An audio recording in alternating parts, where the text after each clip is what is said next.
సాయంకాల సమయములో సంధ్యాదీపారాధనలో వచ్చును తల్లి మహాలక్ష్మి, వచ్చును తల్లి వరలక్ష్మి. కాళ్లకు గజ్జెలు కట్టింది, మెడలో హారము వేసింది, పిలచిన వెంటనే పలికింది, అడిగినదంతా ఇచ్చింది.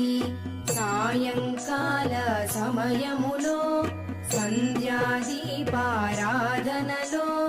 వచ్చును తల్లి మహాలక్ష్మి, వచ్చును తల్లి వరలక్ష్మి.